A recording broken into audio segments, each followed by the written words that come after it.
Honest review GSC GS 8នេះល្អប្រអត់ប្រើប្រាស់យូរទៅបើកបោះឆ្ងាយទៅឡាននឹងមិនដែរជើងក្រោមមិនដែរហើយ handling អីផ្សេងៗហ្នឹងយ៉ាងណាដែរជាពិសេសបើកបោផ្លូវឆ្ងាយមកលឿនអញ្ចឹងណាអញ្ចឹងក្នុងវីដេអូនេះខ្ញុំនឹងប្រាប់បងប្អូនពីបទពិសោធន៍ពិតៗនៃការប្រើប្រាស់រថយន្ត GSC GS 8នេះផ្ទាល់តែម្ដងហើយពាក់ព័ន្ធជាមួយទៅលើ option អីផ្សេងៗរបស់ឡាននេះខ្ញុំអាចជំរាបជូនខ្លះៗត្រួសក៏ប៉ុន្តែបើសិនជាបងប្អូនចង់ដឹងលម្អិតហ្មងខ្ញុំបានដាក់វីដេអូ first impression របស់ខ្ញុំទៅលើរថយន្តមួយនេះណាដែលខ្ញុំទុក link នៅលើ caption ខាងលើអញ្ចឹងបងប្អូនអាចចូលទៅមើលបានបើសិនជាបងប្អូនចង់ដឹងលម្អិតពាក់ព័ន្ធជាមួយទៅលើរឿង spec ទៅលើអីប៉ុន្តែបើសិនជាឲ្យខ្ញុំប្រាប់ត្រួសពីឡាននេះតើមានគេខ្លះទី1ម៉ាស៊ីនធំ 2.0 កម្លាំងសេះវិញគឺខ្ទង់250សេះជាងហើយបើកម្លាំងថតហ្នឹងគឺ400 Newton m ពាក់ព័ន្ធជាមួយនឹងរថយន្តជាប្រភេទ full size SUV ណាអញ្ចឹងជាប្រភេទ SUV 7កៅអីសម្រាប់បងដែលគាត់ត្រូវការឡានដែលមានទំហំធំសមាជិកច្រើនអីហ្នឹងប្រកាសជាត្រូវចិត្តគាត់ហើយបើសិនជារូបរាងរបស់ GSC GS8 សង្កត់ថាខ្ញុំបាច់រៀបរាប់ច្រើនទេបងប្អូនបានដឹងហើយរូបរាងរបស់គេគឺកាយកំណាចមើលទៅ premium ស្អាតខ្លាំងមែនទែនសូម្បីតែខ្ញុំបើកមកស៊ីមរៀបនេះណាជិះតាមផ្លូវអញ្ចឹងឃើញបងគឺជិះមកច្រើនមែនទែនអញ្ចឹងនៅពេលដែលយើងមើលសម្លឹងទៅឡានគេវិញក៏មានអារម្មណ៍ថាអូឡាននេះស្អាតហើយមួយទៀតពាក់ព័ន្ធជាមួយទៅលើផ្នែកខាងក្នុងបងប្អូនបានឃើញអញ្ចឹងស្បែកពូកច្រើនមែនទែនដូចឃើញស្រាប់ណាអេក្រង់ធំកុងទ័រធំក្នុងនេះមាន Apple CarPlay Android Auto ហើយបន្ថែមពីនឹងវាពាក់ព័ន្ធជាមួយកាមេរ៉ាមើលមកជុំវិញតួឡានហ្មង540ដឺក្រេមើលដល់បាត់ឡានទៀតក្អីចុចសងខាងជាប្រភេទក្អីក្តៅត្រជាក់អីផ្សេងៗគឺមានទាំងអស់តែម្ដងចំណុចដែលខ្ញុំចូលចិត្តទី1ហ្នឹងគឺពាក់ព័ន្ធជាមួយទៅលើកម្រិតស៊ីសាំងហ្មងសម្រាប់ខ្ញុំក៏ surprise ដែរខ្ញុំអត់រំពឹងអញ្ចឹងទេឡាននេះម៉ាស៊ីន2ចុចមែនណាក៏ប៉ុន្តែបាត់ពិសោធន៍ដែលខ្ញុំជិះមកសៀមរាបគឺស៊ីសាំងខ្ទង់ប្រហែលជាខ្ទង់7លីត្រជាងអីប៉ុណ្ណឹងឯងនិយាយទៅស៊ីដូចជាមួយនឹងឡានរបស់ខ្ញុំដែលវាម៉ាស៊ីន 1.5 ហើយ5កៅអីឯពូឡាននេះ2ចុចហើយ7កៅអីហើយធំ full size SUV ទៀតក៏ប៉ុន្តែបើកម្រិតស៊ីសាំងរបស់គេបើកមកខែចេះខ្ញុំគិតថាល្អមែនតើដូចបងប្អូនឃើញនៅក្នុងកុងទ័រស្រាប់ហើយ7លីត្រជាងអីចឹងទៅអញ្ចឹងខ្ញុំគិតថាកម្រិតស៊ីសាំងប៉ុណ្នេះគឺល្អមែនតើហើយបើសិនជាបើកបរនៅក្នុងក្រុងវិញស៊ីធុងតែប្រហែលជា11ឬក៏12លីត្រអីតែប៉ុណ្្នឹងឯងអញ្ចឹងវាអត់ឡើងរហូតដល់10លីត្រក្រាស់ឬក៏20លីត្រអត់ដល់ទេអញ្ចឹងសម្រាប់បងដែលគាត់បារម្ភទៅលើកម្រិតស៊ីសាំងរបស់ GSC GS8 នេះខ្ញុំហ៊ានប្រាប់បងប្អូនថាអត់បាច់បារម្ភទេទៅលើកម្រិតស៊ីសាំងវាអត់ស៊ីខ្លាំងទ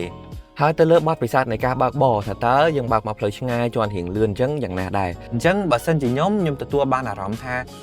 ាឡាន GSC GS8 នេះហាប់ណែនមែនតើហាប់ណែននឹងអីគេខ្លះតាំងពីអេតាឡានខាងក្នុងយើងជិះមកអត់មានលឺគ្រីកគ្រុកអីទេគឺមិនណែនទាំងអស់តែម្ដងចកូតនៅពេលដែលយើងចាប់កាន់ជាប្រភេទចកូតអេឡិចត្រូនិកស្រួលបាត់បែនតុនមែនក៏ប៉ុន្តែនៅពេលដែលយើងបើកបរមកផ្លូវឆ្ងាយយើងមានអារម្មណ៍ថាឡានហ្នឹងគឺណែនហ្មងនឹងហ្មង handling សម្រាប់ផ្លូវកោងផ្លូវអាលាក់ហើយនៅពេលដែលយើងបើកលឿនអីប្រព័ន្ធជើងក្រោមខ្ញុំហ៊ាននិយាយថាមកអែមហ្មងវាមិនតុនពេកវាមិនរឹងពេកហើយនៅពេលដែលផ្លូវកោងអី handling របស់វាគឺធ្វើដំណើរការបានល្អមែនទែនអញ្ចឹងបទពិសោធន៍នៃការបើកបររបស់ខ្ញុំទទួលបានអារម្មណ៍ថាឡាននេះវាជិះទៅ comfort ហើយជាពិសេសស្រួលបើកហើយបើធន់ក៏ធន់ផងដែរហើយមួយទៀតពាក់ព័ន្ធជាមួយទៅលើប្រព័ន្ធសុវត្ថិភាពតើដំណើរការបែបណាសុក្រឹតល្អអត់ងាយស្រួលប្រើអត់សម្រាប់ឡាននេះគឺ ADAS គឺមានមក full ហើយ Adaptive Cruise Control អីផ្សេងៗនេះគឺមានមកទាំងអស់នៅក្នុងហ្នឹងហើយប៉ុន្តែអីដែលខ្ញុំចូលចិត្តហ្នឹងក្រៅពីវាដំណើរការល្អហើយហ្នឹងគឺអត់បាច់ឲ្យបងប្អូនត្រូវបិទបើកច្រើនដងទេឧទាហរណ៍ថាឡានខ្លះបើសិនជាមុខងារណាដែលបងប្អូនអត់ចូលចិត្តនៅពេលដែលយើងបិទហើយយើងផលិតឡានបើឆេះឡានមកវិញវានឹងដំណើរការអូតូហ្នឹងមិនអញ្ចឹងប៉ុន្តែសម្រាប់ឡាន GSC GS8 នេះអត់ទេតែបិទគឺបិទហើយរហូតតែយើងបើកវិញបានដំណើរកា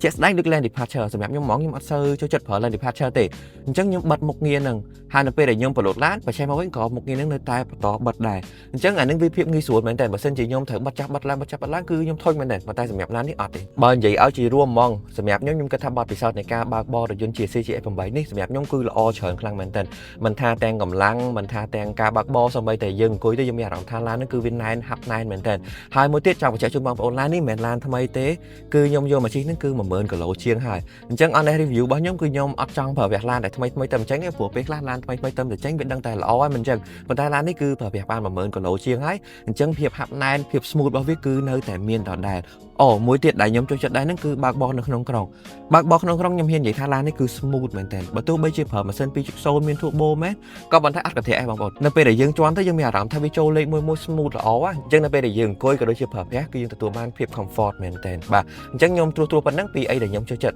ហើយបើសិនជាសួរថាតើខ្ញុំ feedback អីទៅលើឡាននេះសម្រាប់ខ្ញុំគិតថាមានតែខ្ទង់2ចំណុចទេដែលខ្ញុំគិតថាខ្ញុំ feedback ណាទី1ខ្ញុំគិតថាបើសិនជាប្រើប្រាស់ជាប្រភេទកញ្ចក់2ជាន់អាហ្នឹងនឹងកាន់តែល្អបន្ថែមហើយមួយទៀតជាចំណុចដែលតូចដែរទេគឺពាក់ព័ន្ធជាមួយម៉ាស៊ីនត្រជាក់យើងអត់មានប៊ូតុងទេតែការបជានៅក្នុងនេះទាំងអស់អញ្ចឹងបើសិនជាដាក់ប៊ូតុងមកមួយក៏វា practical យើងងាយស្រួលទៅតាមការប្រើប្រាស់ជាពិសេសនៅពេលដែលយើងបើកបោផ្លូវឆ្ងាយផ្លូវលឿនហ្នឹងក៏វាងាយស្រួលមកតង់ទៀតផងដែរបាទអញ្ចឹងសម្រាប់ខ្ញុំចំណុចដែលខ្ញុំពេញចិត្តចំណុចដែលខ្ញុំ feedback គឺមានប៉ុណ្ណឹងហើយបើសិនជាពាក់ព័ន្ធជាមួយទៅលើតម្លៃរថយន្តនេះមានតម្លៃ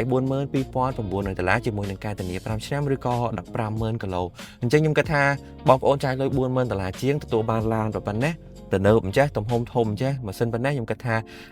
good value good deal មែនតើអូខេអញ្ចឹងបើសិនជាបងប្អូនមានសំណួរអីបន្ថែមពាក់ព័ន្ធជាមួយទៅលើការបង់រំលោះអីផ្សេងៗអាចតាក់ទងទៅខាង GSC Cambodia បានហើយខ្ញុំទុកព័ត៌មានបន្ថែមរបស់គាត់នៅលើ caption ខាងលើបើសិនជាចង់ដឹងបន្ថែមពីបទពិសោធន៍នៃការបើកបរលម្អិតហ្មងឬក៏មានចម្ងល់អីពាក់ព័ន្ធជាមួយនឹងឡាននេះអាចdropនៅក្នុង comment ខាងក្រោមនេះគ្នាផងដែរពួកយើងនឹងតាមដានរាល់ comment ទាំងអស់អរគុណសម្រាប់ការទស្សនាពីខ្ញុំ YouTube ហើយយើងនឹងជួបគ្នានៅវីដេអូក្រោយជំរាបលា